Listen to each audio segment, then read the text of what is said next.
¿Alguna vez te pasó que sentías que tenías todo lo que querías y sin embargo no podías ser feliz? Si es así, quédate porque te voy a contar mi historia y cómo logré ser feliz incluso teniendo menos de lo que tenía antes. Mi nombre es Andrea y soy coach especialista en neurociencias y facilitadora de mindfulness, pero además de todo eso, soy una persona que logró transformar su vida. Yo era adicta al sufrimiento, realmente adicta al sufrimiento. Mi software mental, mi programación me llevaba siempre a sufrir y no importaba lo que viniera de afuera, no importaban mis logros, no importaban mis vínculos, yo siempre sufría porque estaba programada mentalmente para encontrar todo lo que me hacía mal. Mis rutas neuronales me llevaban siempre a todo lo que me dolía. Me quedó grabada en la memoria una tarde en la playa. Mi hijo era chiquito, tendría 4 años y yo lo veía jugando en el mar a lo lejos. Estábamos en Miami en pleno julio, no había nadie en la playa porque hacía mucho calor. A mí el calor me encanta, así que lo estaba disfrutando. No lo estaba disfrutando realmente. Me gustaba la sensación del calor, pero no lo estaba disfrutando. Veía cómo mi hijo jugaba feliz, estaba en pareja, en una pareja que no me hacía feliz, pero funcionaba de alguna manera, y se había ido y yo justo estaba sola. Y en ese momento en el que me encontré pudiendo ser libre porque no había nadie a mi alrededor, me empezó a dar un ataque de ansiedad. Me empezó a dar mucha angustia, no podía dejar de llorar y no entendía qué me pasaba, porque digo, ¿cómo puede ser que sea tan infeliz? Veía a mi hijo jugando, me había comprado medio shopping, estaba muy bien económicamente. Cada vez que me sentía frustrada me iba de viaje y sin embargo cada vez me sentía peor porque estaba rellenando con cosas del afuera lo que no me estaba dando yo en el adentro, pero en ese momento era absolutamente inconsciente de que lo que necesitaba estaba dentro mío. Sí sabía que el problema era yo, porque eso me quedaba clarísimo, que el problema era yo, porque incluso me daba hasta culpa no sentirme feliz, porque digo, ¿cómo puede ser? Mira todo lo que tengo, ¿cómo puede ser que me sienta tan mal? Debería sentirme bien. Entonces me presionaba porque sentía que debía sentirme bien, que tenía que estar agradecida, pero no me sentía agradecida, me sentía triste, triste, literalmente triste, vacía, nada me hacía feliz.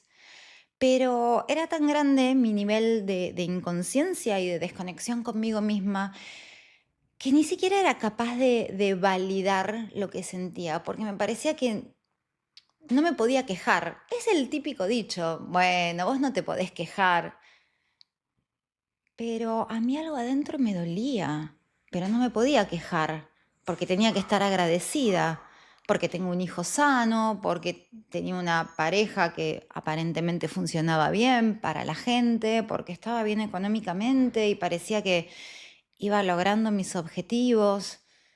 Sin embargo, no tenía ganas de vivir, literalmente no tenía ganas de vivir. El motivo de mi vida era mi hijo. Y si bien los que tenemos un hijo sabemos, bueno, la mayoría, que es lo más importante de nuestra vida, es totalmente insano que el motivo de tu vida esté fuera de vos, aunque sea tu hijo, aunque sea algo tan sagrado como tu hijo. Yo vivía por mi hijo, no tenía otro motivo para vivir. Y no entendía qué me pasaba y no me escuchaba porque sabía que había algo malo en mí. Pero la historia que me contaba era que yo siempre iba a ser infeliz, porque la excusa de toda mi infelicidad eran traumas de mi infancia, a las heridas a las que estuve atada siempre. Y si bien pasaban los años, iba echando luz sobre los mecanismos mentales y demás, porque a mí siempre me interesó el desarrollo personal desde chica, que me leo todos los libros, pero solamente era información en mi cerebro. Cuando vos recopilás información, pero no la incorporás, o sea, no la llevas a tu cuerpo, no la pones en práctica en tu vida, esa información no sirve para nada. Al contrario, me hacía sentir que cómo puede ser que yo que entiendo tanto, igual siga sufriendo por las mismas heridas de siempre. Todo lo que me pasaba terminaba doliendo en el mismo lugar, en mis mismas heridas de siempre, lo cual me sentenciaba a ser infeliz por siempre, porque el motivo de mi infelicidad estaba en el pasado y no iba a cambiar. Entonces yo siempre iba a ser infeliz. Aunque en el fondo albergaba una esperanza de que algún día algo pasara y todo cambiara. Pero ese algo que pasara, yo esperaba que viniera de afuera. Sin embargo, las cosas que venían de afuera no me hacían felices. Entonces me daba más bronca, más impotencia, más angustia. Vivía en un estado entre estar hiperocupada o estar estimulada con cosas que me daban gratificación inmediata, o estar ansiosa o estar deprimida. Mientras tanto, para afuera mostraba que estaba viviendo la vida de los sueños. Paradójicamente, cuanto más mostraba lo bien que estaba, era cuando peor estaba. Cuanto más vacía me sentía y cuanto más patética sentía que era mi vida, yo más mostraba todo lo maravilloso que tenía. Y no es solo una cuestión de mostrarlo en el afuera, me lo quería demostrar a mí. Pero cuando vos empezás a llenar tu vacío existencial con cosas que estimulan tu dopamina, o sea, la recompensa que genera el cerebro, esa gratificación, ese momento de placer que te da, por ejemplo, cuando comes un chocolate, eso es dopamina, es un neurotransmisor que genera nuestro cerebro que nos da placer inmediato.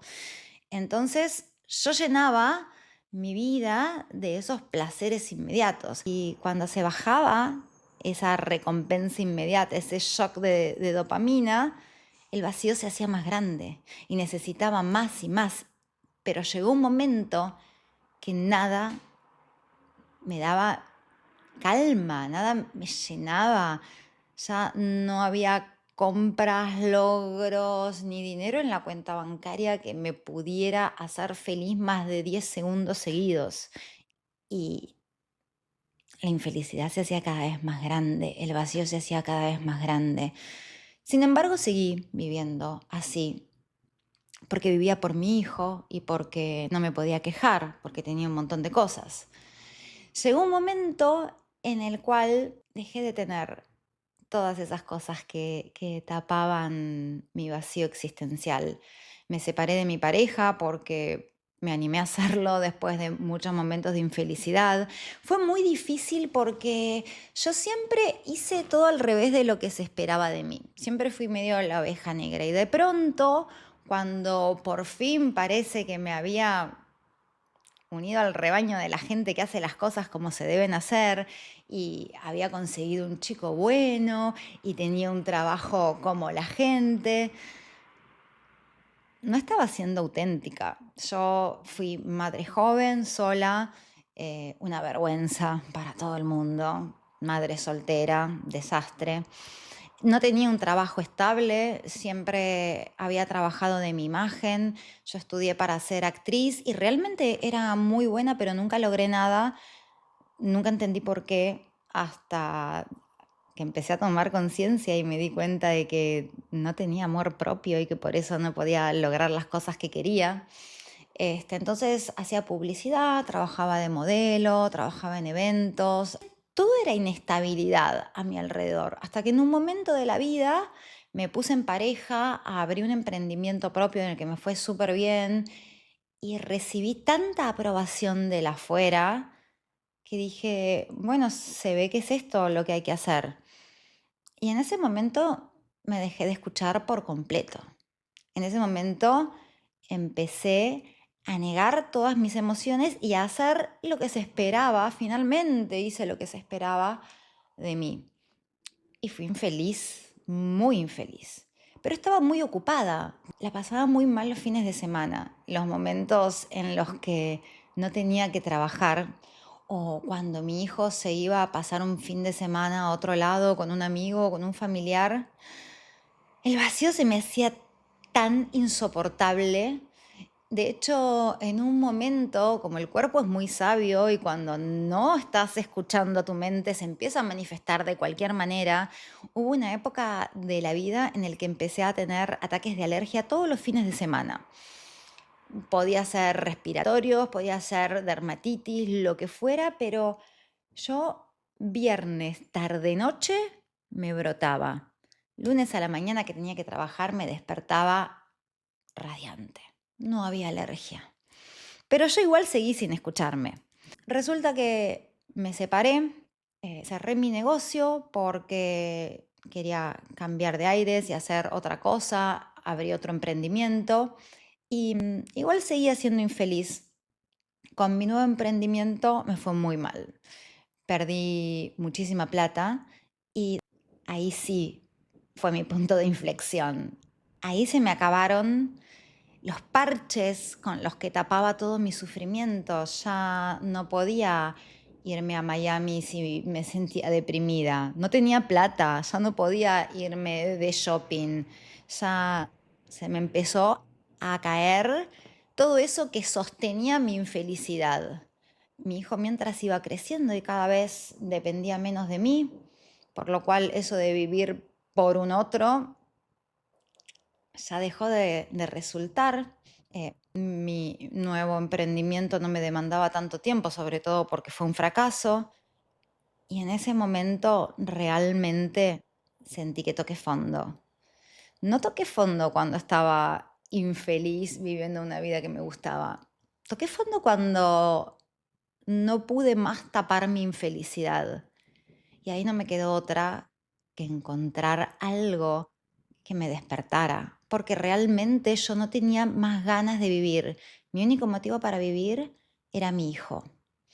Y como les dije antes, siempre me encantó el desarrollo personal, siempre leí muchísimo sobre todos estos temas y de repente conocí el coaching y lejos de atraerme, me daba una bronca porque escuchaba a los coaches hablando de que sí, podés lograr tus objetivos, de que todo está en tu mente y me daba una bronca porque eso es lo que pasa cuando algo viene a desafiar tus creencias, cuando algo viene a desafiar tus límites, te enojas. Yo me enojaba, ¿cómo me vas a decir que puedo? ¿No te das cuenta que no puedo? Yo que hago todo, incluso me ha ido bien y no puedo. Sin embargo, así como me molestaba, me atraía y estaba todo el tiempo consumiendo contenido de coaching para criticarlo, porque me despertaba cosas adentro.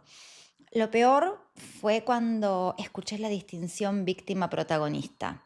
La víctima es la que cree que todo le pasa, la que no toma las riendas de su vida. Entonces, me hicieron esto, me pasó esto, y siempre es víctima. Cuando vos no sos parte del problema, tampoco sos parte de la solución. Entonces la víctima no puede resolver. Está atada a ese personaje sufriente de víctima. Y yo claramente era eso. Pero me daba mucha bronca porque después existía el protagonista, el que sí iba para adelante, el que buscaba lo positivo en lo que le pasaba, en el que tomaba responsabilidad personal por sus hechos. ¿Cómo voy a tomar responsabilidad personal por los hechos cuando a mí me hicieron esto y cuando yo sufrí tal cosa y cuando yo no puedo hacer esto porque me está... Oh, no era la víctima.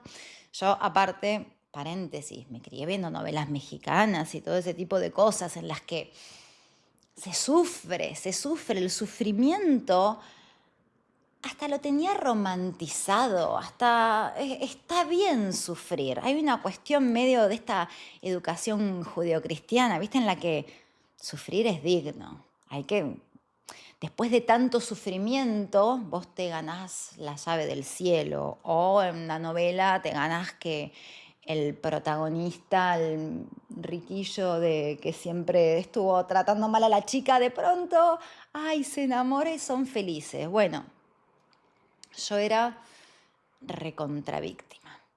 Y me enojaba mucho porque yo pensaba, ¿qué me van a venir a decir esta manga de idiotas que no tuvieron la vida que tuve yo? Claramente nadie tuvo la vida que tuve yo porque la vida que tuve yo solo la tuve yo. pero me van a decir que yo no soy víctima, que yo... Una bronca tremenda. Hasta que escuché sobre Viktor Frankl. Para los que no saben, Viktor Frankl es un psiquiatra austríaco que estuvo en Auschwitz, en los campos de concentración durante el Holocausto.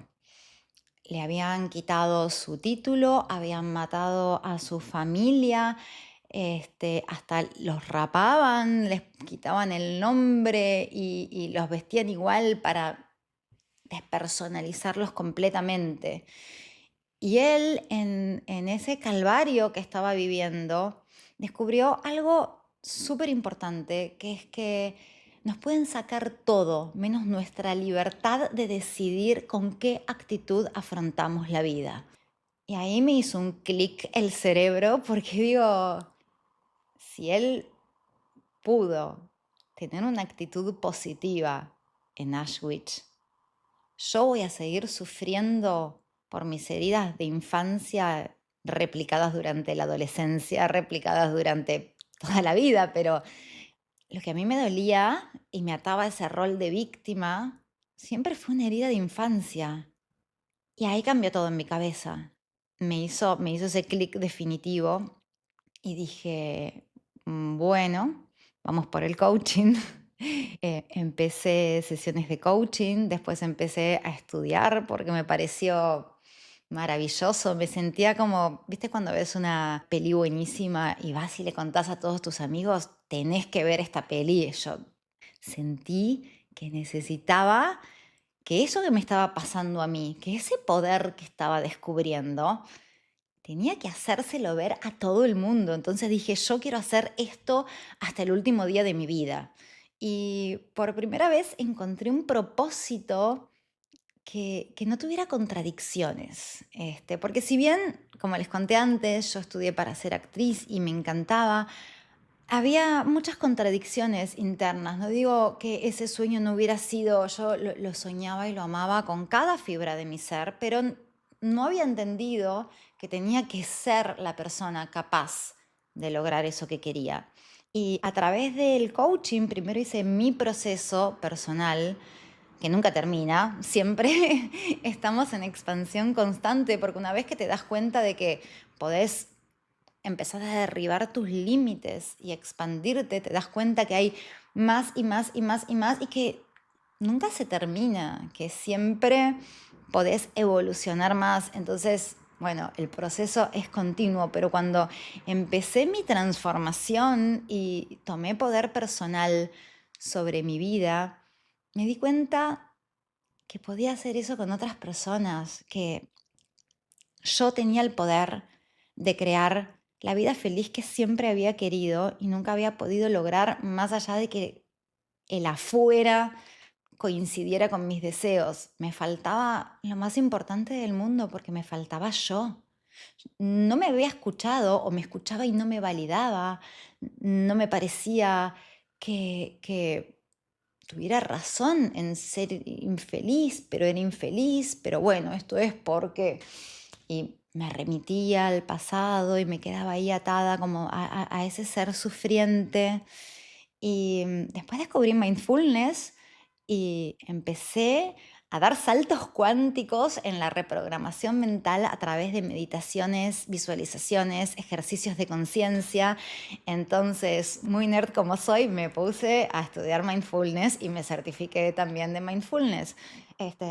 Después quise entender bien cómo funcionaba el cerebro y todas las hormonas y por qué, porque no solo son nuestros pensamientos los que generan nuestros estados.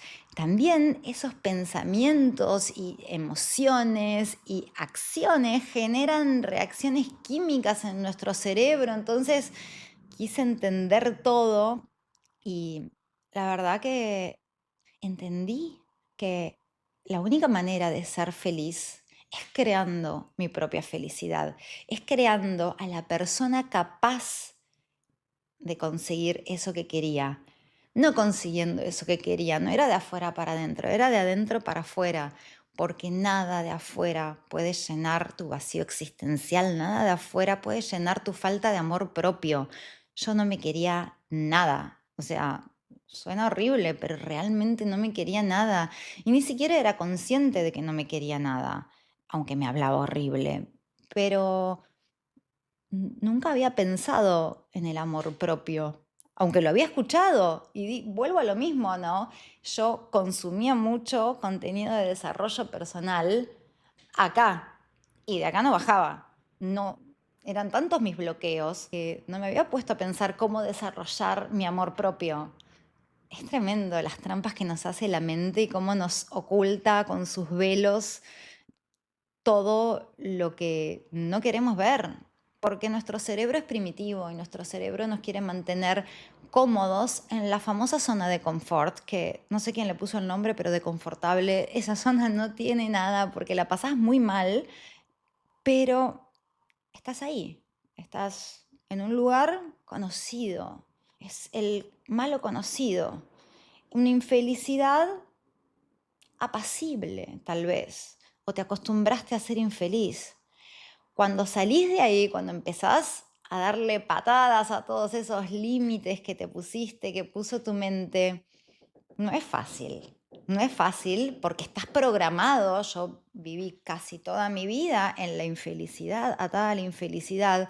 Entonces empezar a romper mis límites era muy doloroso. Entonces viene el cerebro que te quiere proteger, no vaya a ser cosa de que hagas algo nuevo, entonces te empieza a atacar para que te quedes ahí. Te- Primero verbalmente, a decirte que no podés, que no te conviene. Después te limita físicamente. Empezás a tener malestar físico real. Y la clave de todo es confiar. Yo eso lo descubrí después de varios procesos, porque después de que ya entendí que después de todo eso que tenía que transitar, había sanación, había amor. Dije, ok, voy a hacer mi trabajo, y hacer el trabajo significa sacarle el velo a todo eso que tapaste, a todo eso que te dolió y tapaste con curitas, a todos esos analgésicos que tomaste para no darte cuenta que el problema estaba mucho más atrás. Y duele, pero realmente vale la pena. Bien dicho el dicho, vale la pena, porque hay mucha pena, pero después lo que ganás es infinito. Es tomar el control de tu vida y entender que no sos la historia que te contás, que vuelven a aparecer todas esas creencias que te dicen, no, vos no podés, o que te hacen sufrir, o que te hacen creer que en realidad querés algo que no querés, solo que ya no te crees la peli. Tenés herramientas para cuestionar a tu cerebro, y tenés herramientas para crear un estado mejor, para crear eso que quieres vivir, para crearte como la persona que querés crearte, para decirte lo que sí tenés que escuchar, en vez de decirte, no, pues soy una boluda, porque a mí no me sale nada, lo que sea que te digas, decirte, yo soy capaz, yo me merezco lo mejor, yo soy un privilegio. Cuando yo me empecé a decir todo esto, mi cerebro me decía, vos, barbaridades me decía. Porque imagínate que vos estás sumiso con alguien que todo el tiempo te maltrata. Pero vos te acostumbraste y estás ahí sumiso y te la crees. Y un día le decís, che, no, yo sí puedo, yo tengo un montón de capacidades, yo soy súper valiosa, me merezco lo mejor. El tirano, que venía con un nivel de tiranía media, la costumbre en la meseta de que era servil a su maltrato, ¿qué hace? Reacciona con todo. Bueno, eso hacía mi cerebro. Cuando yo le empezaba a decir, ser yo es un privilegio, mi presencia es un lujo, llego a un lugar y el ambiente resplandece. ¡Ay! ¿Cómo se me burlaba? Tremendo, tremendo. Pero mi decisión de instalar esas nuevas creencias y empezar a amarme y empezar a valorarme y empezar a sentir que sí podía y que sí era poderosa, fueron más fuertes, entonces lo tuve que transitar, pero el cerebro te juega sucio y tiene muchas herramientas para tirarte porque te conoce tu subconsciente, que ni vos consciente conoces todo eso. Pero todo lo vale, todo lo vale. No les voy a decir que ya no sufro más, porque a veces sí caigo en los viejos vicios. Quiero hacer una diferenciación entre dolor y sufrimiento. El dolor es inevitable, el sufrimiento es opcional. No lo dije yo, lo dijo Buda. Esto significa que si te pasa algo malo, malo, entre comillas, ya hablaremos de eso, qué es bueno y qué es malo, ¿no? Todo es relativo, pero si te pasa algo que te hiere, te duele, no es que, ay, no, yo ahora estoy en el camino de la expansión y ya nada me duele. Mentira, o sea, esa persona está en inconsciencia si nada le duele, claramente, te duele. Ahora, el sufrimiento es todo ese backstage emocional y mental que hay detrás de eso que te dolió. Es todo ese pensamiento que te dice, claro, porque a mí siempre me pasa esto. Y todo con lo que lo empezás a cargar, pensamientos, emociones, reacciones físicas, eso es el sufrimiento. El dolor es esto, pum, te pegué, te dolió. Ahora, si aparte de este dolor físico que te generó mi golpe, vos decís, a mí siempre me pasa esto porque a mí una vez me pegaron y entonces, y todo eso que vos le sumás a esto, eso es sufrimiento. Entonces, vuelvo a lo mismo. Sí, a veces caigo en la tentación y sufro un ratito, pero yo no me creo la peli. Ya sé que no es así. Cuando empiezo a llenar mi mente con todo ese pasado doloroso, hago un parate y gestiono todo eso que me está pasando. A veces con mayor o menor efectividad. A veces hago todo lo que tengo que hacer y ¡pum! Vuelven los fantasmas. Y las vuelvo a gestionar y vuelven. Pero ya no me creo la peli. Ya entendí que solo yo tengo el poder sobre mi vida y que nadie me hace nada, que es mi interpretación lo que me duele o mi interpretación lo que me hace encontrar posibilidades donde otros ven imposibilidades. Todo el poder está acá y acá también, porque cuando le sumas el amor a todo el proceso mental, ¡pum!, la expansión no tiene límites.